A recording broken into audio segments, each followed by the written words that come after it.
Hey storyteller, one of the quickest ways to kill a reader's engagement with your story is to drop a chunk of information right in the middle of the narrative. This stops the action, tension, and momentum of your story dead. We call this form of telling an info dump. Authors often do this when they want to describe the appearance of a character or the setting, explain how something works, show off some of the research they've done for the story, teach the reader something, or fill readers in on something that happened between scenes or in the character's past. So, how can we convey this kind of information without ruining the story? Welcome to this week's writer coaching session, where we'll explore the pitfalls to avoid and techniques to use to avoid this description danger. Hi, I'm Bridget from B Squared Writer Coaching. I'm an author, editor, and your story coach, here to help you make your story powerful, polished, and publishable so you can move readers and help them experience your character's journey with maximum emotional impact. First, I have a gift for you just for visiting my channel. My free workshop, 6 Essential Elements of a Powerful Story. Avoiding description dangers like info dumps will help you power up your story, but there are other elements you'll need to include as well. This 25-minute video workshop walks you through how to ramp up your characters, plot, setting, and theme, plus how to write all this in a way that makes readers feel like they are living the adventure with your character. Just click the link in the description or visit b2writercoaching.com/workshop.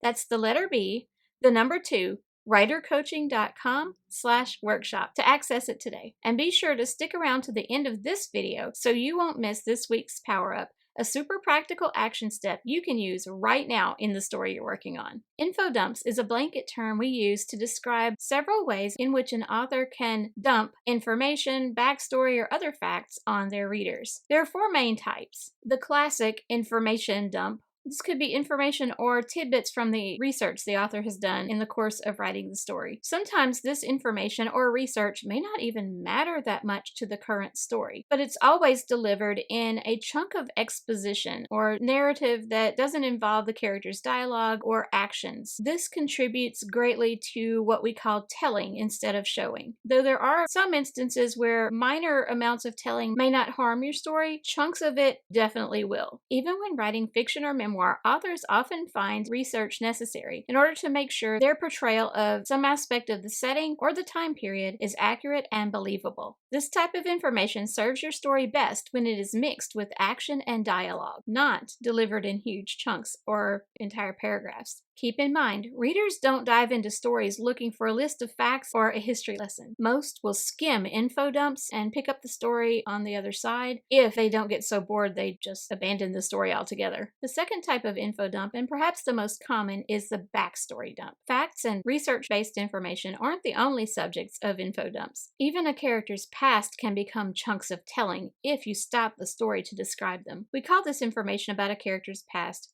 backstory. Now, this doesn't mean you have to eliminate backstory altogether from your book, because often some event or occurrence in a character's past will have significant bearing on the current plot. All I mean here is don't just stop the current story and dump this information on the reader in a couple sentences or a few paragraphs. Weave it into the description, like we said, with research-based information. Authors of historical fiction, fantasy, and science fiction often fall prey to the next type of info dump, which we call a world building dump. This occurs when we present elements of the setting, the culture, the story world. If you're writing fantasy, maybe the magic system. If you're writing sci-fi, it could be alien technology or futuristic technology in chunks of information not woven into the story's action. This can also include descriptions of characters' clothing and other physical attributes. When we make the theme or main point, takeaway, or message of the story too obvious, we may be engaging in a thematic info dump.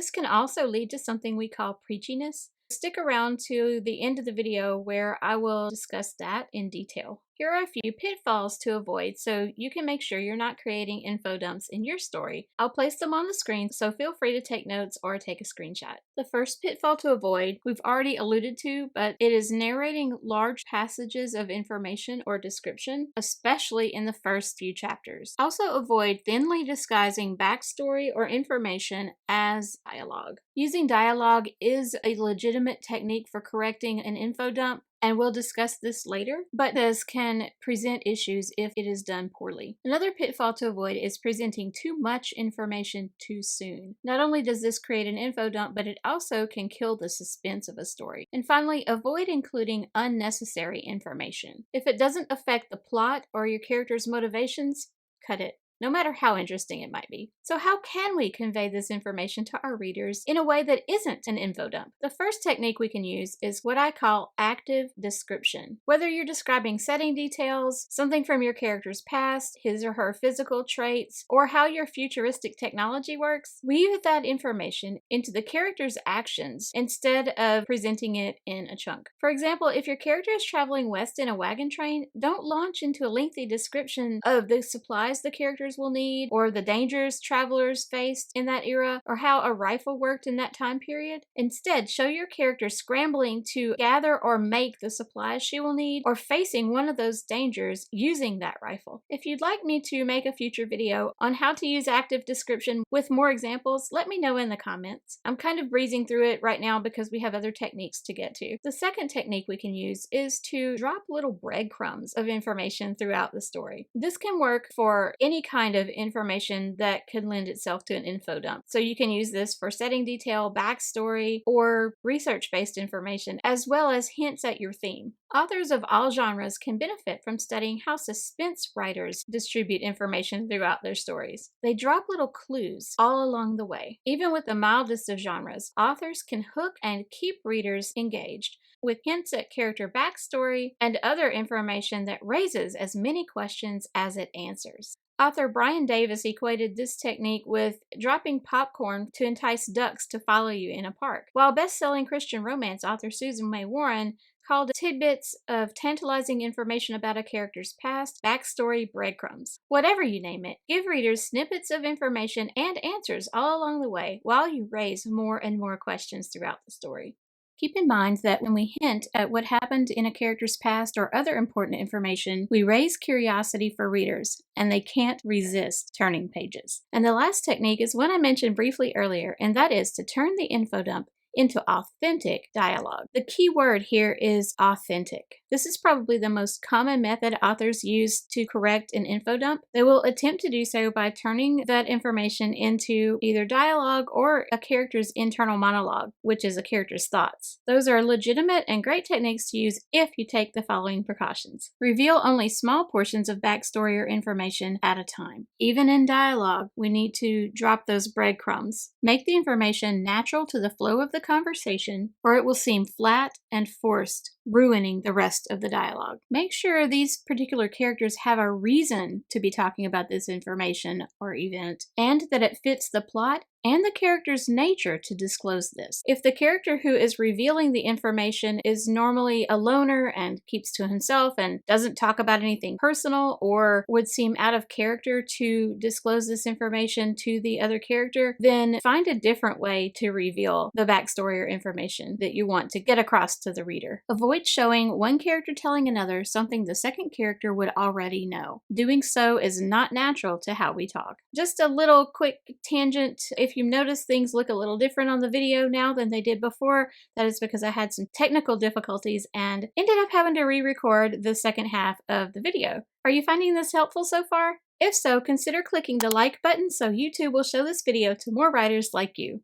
Earlier I mentioned that we would discuss preachiness, but what is preachiness and how do we avoid it in our stories? The theme or message is an important component of every story. However, we must take care to avoid hitting the reader over the head with it. Preachiness occurs when characters speak or events unfold that make the author's message or agenda too obvious. This heavy-handed writing makes readers feel as if they're being coerced into agreeing with the author's perspective or beliefs. Sometimes one character will give a sort of mini-sermon to another character. Readers don't want a lecture, even if it's delivered to a character. The reader may feel as if the author intended that lecture or a sermon for him or her instead of the character, or that the author thinks the reader is too dense to get the message without being told. Remember, people learn much more from a character's noble actions than his lofty words. For example, if your story's message is one of hope, show hope through a strong character who refuses to give up in the face of danger. In faith-based stories, the author must take extra care to weave the message throughout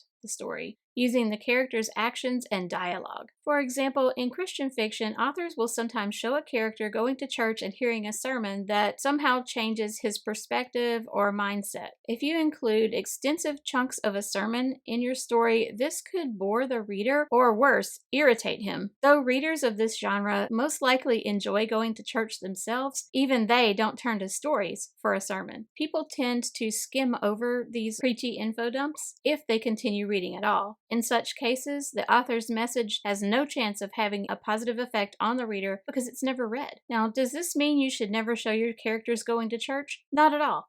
Just don't fill long paragraphs or whole pages with sermons. Drop a nugget or two here and there, possibly to show what the character heard, or use conversations the character has with someone at the church service to convey the information you're wanting the character to discover. Preachiness just doesn't work in fiction or memoir. Readers turn to stories for entertainment, but if they do learn a life lesson by observing how characters act or react in the midst of turmoil, they won't soon forget it. If you haven't done so already, be sure to sign up for my free workshop, 6 Essential Elements of a Powerful Story. Remember, just click the link in the description or visit b2writercoaching.com/workshop. Now for this week's Power Up. When you need to convey information, an explanation, or backstory to readers, do one or more of the following. Use action to show a character discovering bits of information or clues to another character's past. Use a circumstance or another character's action or dialogue to prompt the viewpoint character's direct or indirect thought about a piece of his or her backstory. Use dialogue to show one character revealing a piece of information or backstory to another, but only if this conversation is natural to the characters and the situations they're in. Info dumps aren't the only writing issues that can derail our descriptions. This video was part 2 in our series on description don'ts. To check out part 1, watch this video, and let's power up your storytelling.